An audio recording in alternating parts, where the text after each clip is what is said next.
À votre avis, des gens en voulaient à Tardieu? Tout le monde l'appréciait, Bruno. Un type comme lui. Jamais il se plaignait de ce qui lui était arrivé. Et ces derniers temps, il était comment? Il était mal à cause de la mort de Cyril. Pourtant, c'était pas de sa faute. C'est vrai que Cyril n'était pas comme d'habitude avant le match. Sa copine l'avait largué. Il avait un coup de déprime. Vous avez vu son frère traîner dans le coin ces derniers jours? Non. Pourquoi? Alors comme ça, on me dit que la gendarmerie est là? C'est vous? Adjudant Karadec. Vous êtes? Lionel Pernou. C'est moi qui entraîne ces garçons. Bon les gars, on est tous très malheureux que Bruno nous ait quittés, hein. Mais pour lui, on doit être les meilleurs, d'accord? Ça sera notre façon de le remercier pour tout ce qu'il nous a donné. D'abord en tant que joueur, et puis bien sûr en tant que coach. Allez.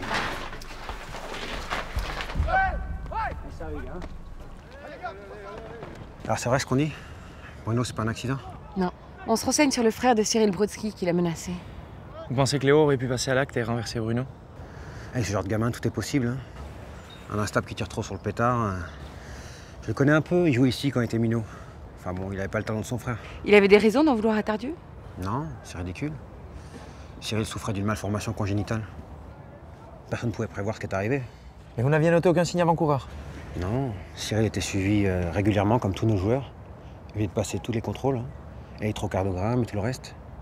Le docteur Juano n'avait rien noté d'anormal. Et Tardieu? Rien de particulier non plus ces derniers temps? Des hauts et des bas. Ça fait plusieurs jours que je l'avais pas vu. Lundi, il est pas venu à l'entraînement. Il était souffrant. Pauvre Bruno. Partir juste au moment où il allait pouvoir en profiter un petit peu. Comment ça? Il venait de toucher sa prime d'assurance pour son accident. Un peu plus de 300 000 euros. Ça va se voir venir, non?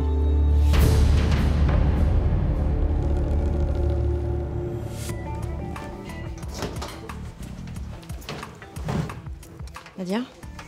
Ouais? T'en penses quoi d'un mec qui refuse de rencontrer ta famille? Ton père est de passage à Bordeaux et Enzo veut pas le rencontrer? Bah ouais. Je voulais juste qu'on prenne un verre tous les trois et Enzo se défile. Je sais pas, on dirait que je le piège. Comme si j'allais le forcer à demander ma main. Il a peut-être peur de pas être à la hauteur.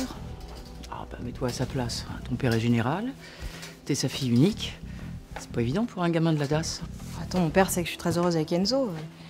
Y a pas de raison que ça marche pas entre eux. Tu lui en as présenté beaucoup des fiancés? Oh non, c'est le premier.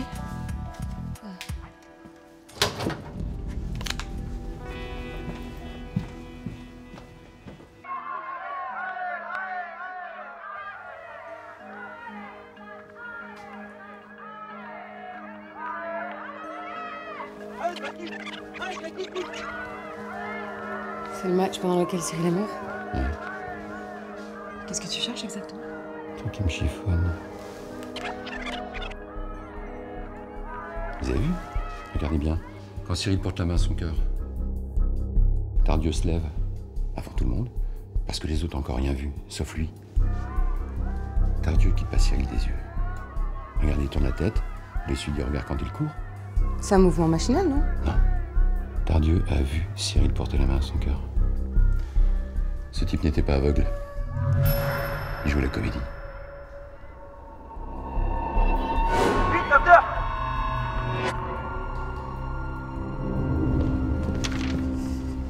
Bon, bah, l'autopsie confirme que tu as vu juste, Martin. Enfin, si je puis dire. Tardieu était en voie de guérison. Il voyait mal, mais il voyait de nouveau. Alors, c'est rarissime, mais ça arrive. Voilà les verres teintés qu'il portait. Correcteur puissant, et il dissimulait son regard derrière. C'est grâce à ça qu'il a pu toucher les 300 000 euros d'assurance. Il était parti pour simuler son handicap un bon moment. Et sa femme nous a rien dit non plus. Sans doute par peur de perdre l'argent, elle aussi. Quoi qu'il en soit, cet argent lui donne un mobile. Elle a un alibi. Elle a peut-être un complice. J'ai remonté les appels de Bruno Tardieu sur une semaine. Effectivement, Léo Brodsky le harcelait. À part ça, rien de notable. Sa femme, le club, un cardiologue, la sécu. Et hier?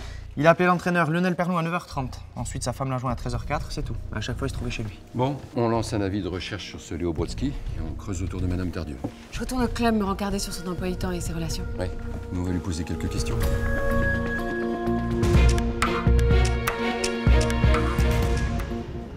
Qu'est-ce que vous racontez? Mais c'est impossible. Si Bruno avait recouvré la vue, il me l'aurait dit. Il portait des verres correcteurs, mais on sait pas depuis quand. Vous êtes vraiment rendu compte de rien? Mais non. Pourquoi il m'a caché ça? J'aurais été tellement heureuse. Par contre, la prime d'assurance qu'il a touchée, vous étiez au courant, non? 300 000 euros, c'est une belle somme. Pourtant, vous nous en avez pas parlé. J'y ai pas pensé.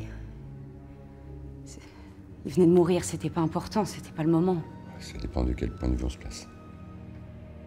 Vous croyez tout de même pas que... C'est monstrueux.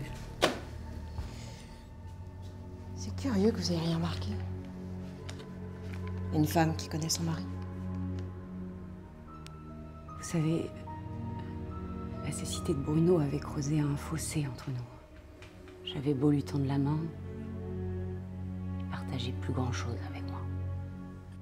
Il se reconstruisait en dehors de moi. Il nous avait dit qu'hier matin, il s'est rendu à son cours de braille. Pourtant, ça lui servait plus à rien. Je comprends pas. Vous les prenez où, ces cours? Dans un centre spécialisé à 10 minutes d'ici. Et le nom de son éducateur? C'est une femme, Leïla Rezoug. Il n'est pas allé travailler lundi matin, vous savez pourquoi?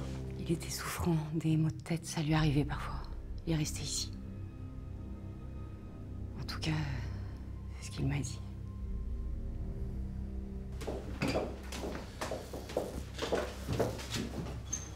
S'il vous plaît, madame. Vous travaillez ici tous les jours? Non, seulement le lundi et le mercredi de 10h à midi. Justement, lundi dernier, monsieur Tardieu, il est resté à la maison, non? Ah non, je l'ai pas vu. Il était déjà sorti quand je suis arrivée. Et il n'est pas rentré avant que je parte. Merci, madame. Décidément, soit Madame Tardieu est une formidable comédienne, soit son mari lui cachait beaucoup de choses.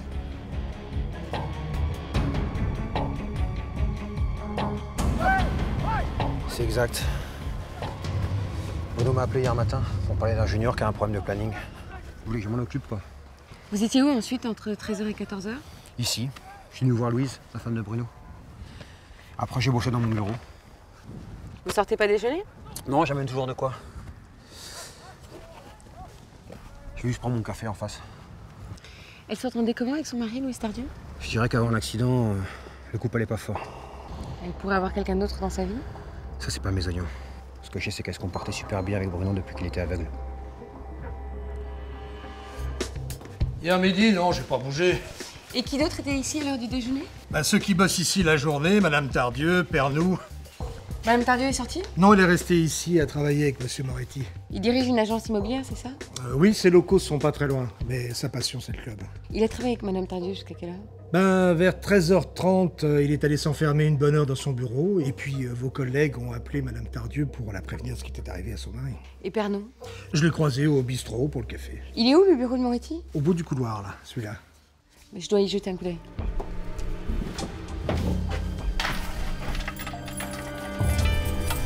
Vous suivez, mademoiselle?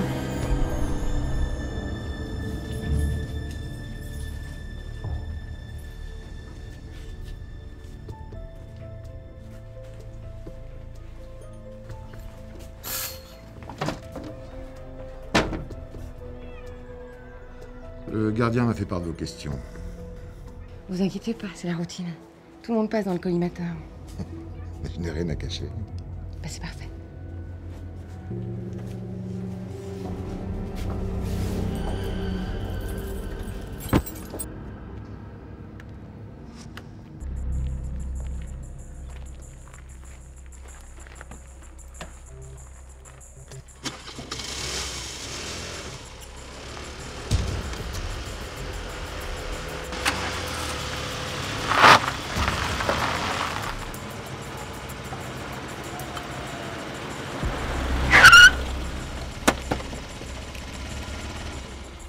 Tu voulais me parler? Hein? Non. T'es sûr? J'ai l'impression que tu voulais me dire quelque chose. T'as peur de quoi? Si tu préfères parler sans témoin, je peux te remarquer dans nos bureaux. C'est par rapport à Bruno. Il s'est passé un truc l'autre jour. C'est samedi soir. J'avais un devoir à faire et j'avais oublié mon sac de cours. Alors je suis repassé au club à la fermeture.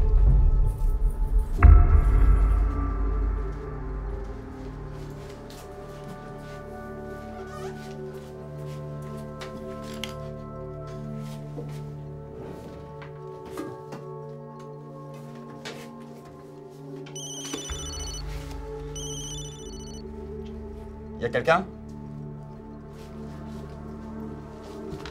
Oui, c'est moi, Jonas. Ah, c'est toi. Qu'est-ce que tu fais ici à cette heure-là? J'avais oublié mon sac de cours. Moi, c'est mes clés que je cherche. J'étais persuadé de les avoir laissées ici pendant la réunion. Ensuite, on est partis ensemble. Mais après, j'ai repensé à un truc. Il avait allumé la lumière. Un aveugle, ça lui servait à quoi? Et puis c'était bizarre qu'il cherche ses clés comme ça dans les tiroirs du président. Tu penses qu'il cherchait quelque chose de particulier? J'en sais rien.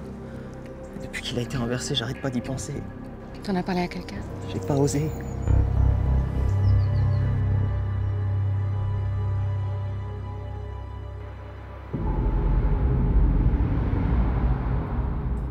Très bien, mon colonel, je vais lui dire. Oui, merci, à bientôt. Le colonel te félicite pour ta gestion de l'affaire Bénard. En plus, il est très content de la façon dont tu as pris l'équipe en main. J'en suis ravi. Bon, on a fini, il faut que j'y aille. Ah, Martin. Oui. Tu le connais, toi, le père de Mathilde? Le général? Ouais, je l'ai croisé en Bosnie pendant la guerre, oui. Pourquoi? Parce qu'il est de passage ce week-end à Bordeaux, elle veut me présenter. Mais moi, je suis pas sûr. Pas sûr de toi ou de vouloir déjà rencontrer vos papas? Bah, un peu tout. Ça va un peu vite, tu trouves pas? Si tu refuses, Mathilde va t'en vouloir. Je sais, oui.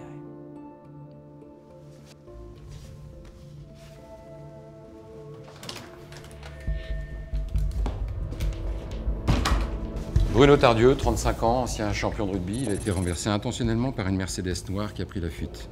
On est toujours à la recherche du véhicule, probablement volé. Nadia? Tardieu est mort sur le coup. Il était aveugle depuis 3 ans à la suite d'un accident, mais chose exceptionnelle, il était en train de recouvrer la vue et il le cachait à tout le monde. Parce qu'il venait de toucher 300 000 € d'indemnité pour son handicap. Enfin, prétendu handicap. Oui, et aujourd'hui, c'est sa femme qui en hérite. On pense qu'elle a pu agir avec la complicité de Moretti, le président du club. 3 appels par jour minimum entre eux, à toute heure, le week-end et même tard le soir. Leur relation semble effectivement dépasser le cadre professionnel. Un jeune joueur du club a surpris Tardieu en train de fouiller dans le bureau de Moretti, samedi soir. Il cherchait peut-être une preuve de l'adultère. Madame Tardieu et Moretti l'auraient su. Ils se seraient débarrassés du mari pour avoir le champ libre et garder l'argent de l'assurance. Autre piste. Léo Brodsky, 20 ans, le frère de Cyril, le jeune joueur mort brutalement sur le terrain il y a un mois. Léo rendait Tardieu responsable de ce décès. Il le harcelait. Et on a enfin réussi à localiser Léo. Il serait chez un copain de son père à Tarbes. La brigade locale est sur le coup. Enfin, apparemment, il se trompe, ce gamin.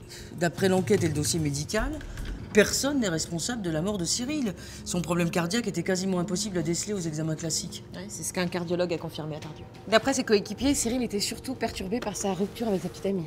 Et la preuve de braille, Leïla Rezoug, on a pu la contacter? Non, elle n'était pas au centre de rééducation ce matin. Par contre, il y a plus d'un mois, Tardieu a appelé un ophtalmo à Angoulême, à 100 bornes de chez lui. Oui, c'est sûrement pour rester discret vis-à-vis de l'assurance, il faut aller le voir.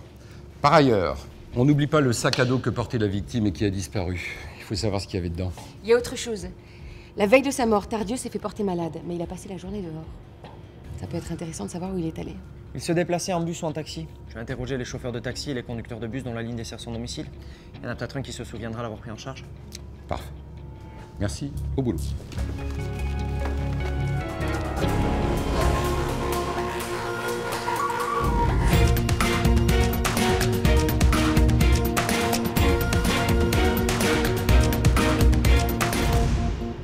Je me souviens très bien de ce garçon. Un cas comme le sien est très rare. Vous l'avez reçu quand? Il y a 5 semaines environ. Et il a demandé à ce que je le prenne en urgence. Il n'avait pas de carte de sécu. Fixez bien la lumière.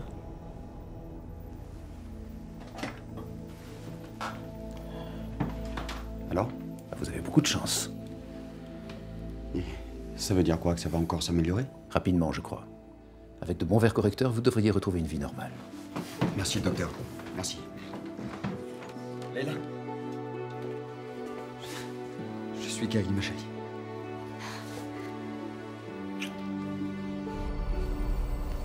Il l'a appelée Leïla? Vous êtes sûr? Ah oui. Petite jeune femme que je connais. Leïla Rezoug. Elle enseigne le braille dans un centre spécialisé à Bordeaux.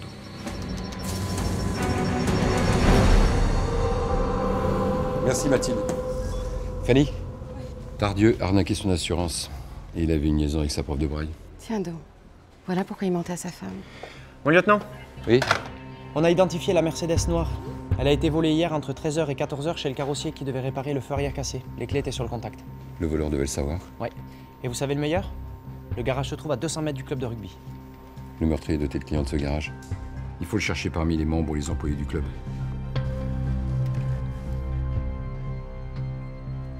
On m'a dit que vous cherchiez à me joindre. Qu'est-ce que je peux faire pour vous? Me parler de Bruno Tardieu, Madame Rezoug. J'ai rien à dire.